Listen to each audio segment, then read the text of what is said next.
공정, 공익, 그리고 균형. 한 발짝 더 들어간다. 세상에 이익이 되는 방송.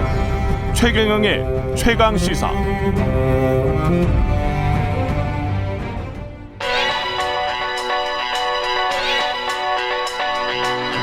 최강시사. 전민기의 눈. 네, 한국인사이트 연구소의 전민기 팀장 나와 있습니다. 안녕하십니까? 네, 반갑습니다. 예, 전민기입니다. 제가 잠깐 착각을 했습니다.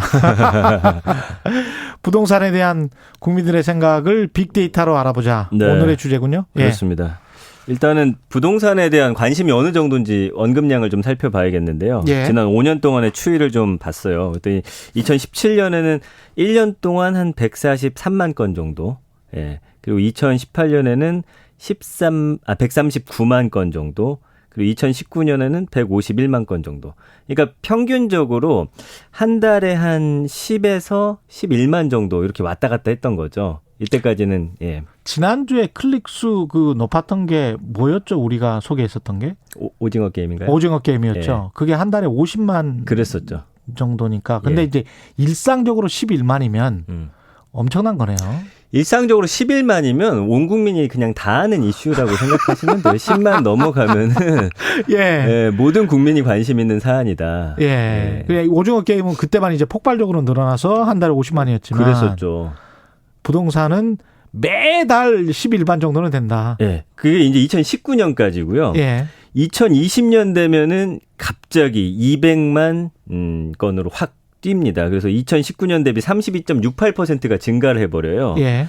근데 이제 올해는 지금 10월 13일 오후 5시 기준인데 벌써 227만 건. 작년보다 같은 기간보다 또 30% 이상 또 늘어났어요. 38.11%가 증가됐거든요.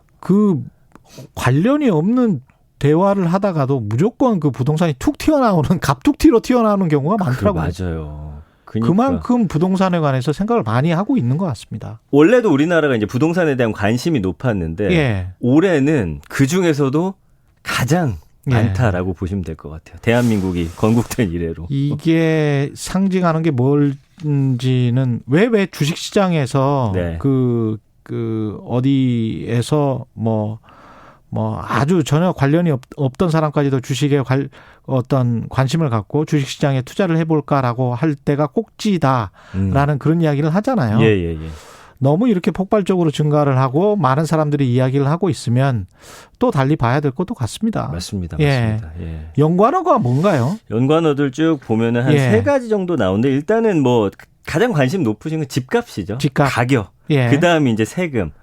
최근에는 이제 또 대선도 앞두다 보니까 이제 부동산 정책이 어떻게 될 것이냐에 대한 관심이 상당히 높으세요. 거기에 이제 대출이라든지 최근에 이제 여러 이슈들 통해서 투기 관련한 이야기 나오니까 거기에 대한 이야기도 좀 나오고 있고요. 이제 문제는 감성어인데 올해 들어서 감성어 비율이 24대 72.8로 부정 감성어가 너무 높습니다.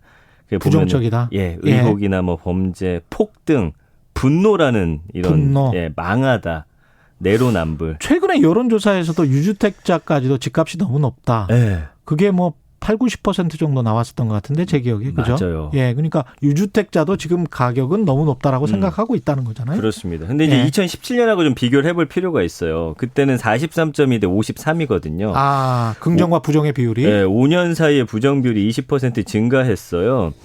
그때만 하더라도 물론 반대하고 필수고 의혹이고 탈세고 이런 말이 있었는데 예. 가능하다라는 저는 이 단어가 좀 눈에 확 띄더라고요. 그때는 가능하다 이 말이 있었어요? 그건 뭐냐면은 2017년에? 그렇죠. 그러니까 그때만 하더라도 열심히 일해서 이제 모으고 하면은 집 살 수 있다 이런 좀 희망이 있으셨던 것 같아요. 근데 이제는 좀 그 단어 사라졌고 안정적이라는 말, 여유라는 말 이런 이제 감성어들이 그 당시에는 있었거든요. 이게 사실은 길게 봤을 때는 이런 단어들을 주목을 해서 예. 나중에 다음 사이클 때 있잖아요. 예. 경기의 다음 사이클, 주택 경기의 다음 사이클 때 가능하다는 단어가 이렇게 쭉 올라오면. 네. 그러면 집을 사야 될 땐가? 이렇게 또 생각할 수도 있을 것 같고. 그럴 수도 있을 것 같아요. 예. 그러나 이제 국민들이 느끼는 어떤 심리적인 부담이 너무 크니까 예. 이제 앞으로의 어떤 정책은 감성을 돌려놔야겠죠. 그렇죠. 다시 이제 가능하고 안정적이고 뭔가 좀 사람들 심리를 좀 안정시키는 쪽으로 가야 되지 않을까. 그러니까 떨어지지 않으면 집값이 떨어지지 않으면 이 가능하다라는 이 긍정적인 단어가 나오지 않을 거 아니에요. 그럴 것 같아요. 예. 예. 이 어떤 지역이나 주택 유형이나 이것과 관련된 빅데이터도 있습니까? 뭐 예상 가능하실 텐데 예. 서울이고 강남이죠. 서울 강남? 예, 가장 예. 많이 이제 이야기되는 곳이고요. 이제 최근에 나오는 게 이제 여의도라든지 예. 뭐 3기 신도시 이런 데 나오는데 그 예전에 없던 키워드 중에 이제 부산, 해운대 쪽이 등장을 했어요. 올해 들어서. 아. 예. 그리고 이제 인천이라든지 경기도 쪽에 대한 관심이 좀 상당히 올라갔다라는 거. 뭐 이거는 많은 분들이 그냥 언론 보도에서 보시고 예상한 대로 집값이 그렇죠. 뭐 많이 올랐다 나오면 이제 관심이 함께 쏠리는 그런 현상과 좀 비슷하다고 볼 수 있습니다. 서울이 너무 높으니까 네. 인천이나 경기 쪽으로 한번 방향을 돌려보자, 관심을 돌려보자, 뭐 이런 차원일 수도 있겠습니다. 그렇습니다. 예. 부동산과 관련해서는 그렇고, 그 팬데믹 우리가 코로나19 대유행 이후에 투자에 대한 관심도 굉장히 높지 않습니까? 많이 높아졌죠. 예. 예. 다른 어떤 데이터도 있습니까? 이 투자와 관련해서? 그래서 이제 요즘에 가장 관심이 있으신 게 부동산, 그다음에 주식, 코인이잖아요. 예, 젊은 친구들은 코인. 네. 예. 그래서 어제를 기점으로 해서 1년 동안 관심도가 어떤지 이거는 뭘 활용했냐면은 이제 한 포털 사이트에 검색량 수치를 비교하는 그런 빅데이터가 있습니다. 이것도 재밌네요. 예. 그래서 쭉 봤더니 일단은 부동산은 그러니까 이거는 100을 기준으로 하는데 검색량이 가장 많았던 그 검색어를 100을 기준으로 찍고요. 예. 그걸 기준으로 해서 이제 비교를 하는 거예요. 그랬더니 일단 그 한 50 정도로 꾸준히 보이는 게 부동산입니다. 1년 내내. 예. 요거는 이게 큰 폭이 없어요. 거의 계속 안정적으로. 관심이다. 예. 예. 그런데 이제 작년 12월에 갑자기 100을 찍은 게 주식입니다. 갑자기 100을 찍었다. 예, 부동산은 올라가가지고. 50이었는데 네. 쭉 꾸준히. 예. 예. 그리고 이제 거의 0에 가깝다가 예. 올해 초부터 조금씩 움직이더니 5월 들어서 한 90까지 올라간 게 이제 코인이에요. 아, 예. 5월 들어서 올해? 예. 이게 뭐 꼭지점하고 지금 비슷한 거 아니에요? 지금 한번 연관시켜서 주식 그래프나 네. 예, 코인 그래프랑 한번 연관시켜서 한번 봐보세요. 왜냐하면 제가 자꾸 이런 말씀을 드리는 게 이 네. 빅데이터의 그 검색어지 않습니까? 그렇죠. 이것과 대선 후보의 결과, 대통령 선거의 결과랄지 주식시장의 상관관계 분석들이 네. 꽤 많이 나와 있어요. 예. 예, 그래서 이건 좀 과학적으로 계속 시도를 해보고 있는 거기 때문에 예. 한번 좀 봐보세요. 그러면 비슷할 수 있습니다. 예. 그래서 꼭지점을 쭉 끌어올릴 때는 예. 가격이 폭등할 때, 그 이후에는 떨어져도 올라가고 올라가고 이런 예. 효과를 가져옵니다. 그래서 예. 처음에는 이제 가격이 낮으면 관심이 없는데 이제 쭉 올라갔을 때는 이제 꼭지점 한번 찍고 나서요. 그다음에 이제 안정적으로 가면 오히려 검색량이 떨어지다가 올라가거나 떨어지면 이제 다시 이렇게 그래프가 왔다 갔다 하는 그런 상황입니다. 재밌네요. 이게 예. 연령별로 좀 차이가 있습니까? 이게 좀 흥미로웠는데요. 예. 40대 이하 같은 경우는 아까 부동산 평균이 한 50 정도라고 했잖아요. 예. 25선에서 움직입니다. 부동산은. 이건 아무래도 뭐 여러 분석들 하시겠지만 예. 일단 큰 돈이 없다라는 그렇죠, 거죠. 그렇죠. 그러니까 부동산에 예. 대한 관심이 낮을 수밖에 없는 거고요.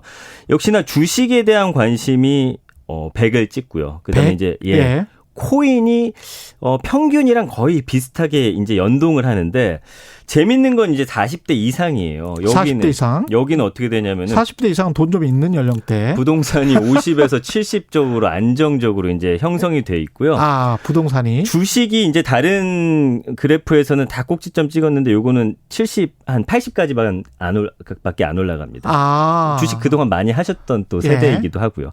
근데 오히려 코인이 5월 달 들어서 100을 찍어요. 이게 가장 많이 이제 40대 이상도? 그렇습니다.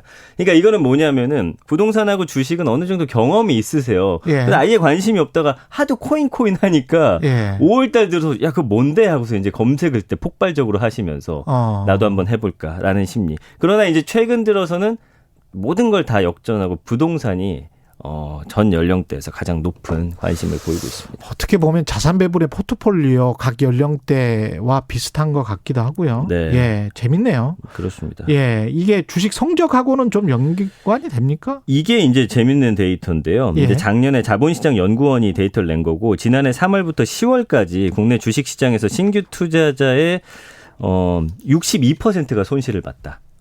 새로 뛰어든 사람의. 그 예. 38%만이 이제 수익을 거뒀는데 예. 그조차도 누적 수익률이 5.9%. 기존 개인 투자자들이 그 전부터 하신 분들이 18.8% 작년에 수익 냈거든요. 검색을 많이 한다고 수익이 좋아지는 건 아니다. 그렇죠. 그리고 예. 한참 수익도 떨어지고 여기서 뭐 거래세 수수료 빼면은 거의 제로예요. 그렇죠. 예. 그러니까 거의 수익을 신규 투자자는 못 냈다라는 것이 예. 좀 흥미로운 데이터거든요. 알겠습니다. 역발상도 좀 생각을 해봐야 될 것 같고 오늘 아주 재밌는 빅데이터였습니다. 전민기의 눈이었습니다. 감사합니다. 고맙습니다. KBS 1라디오 최경영의 최강시사 2부는 여기까지입니다.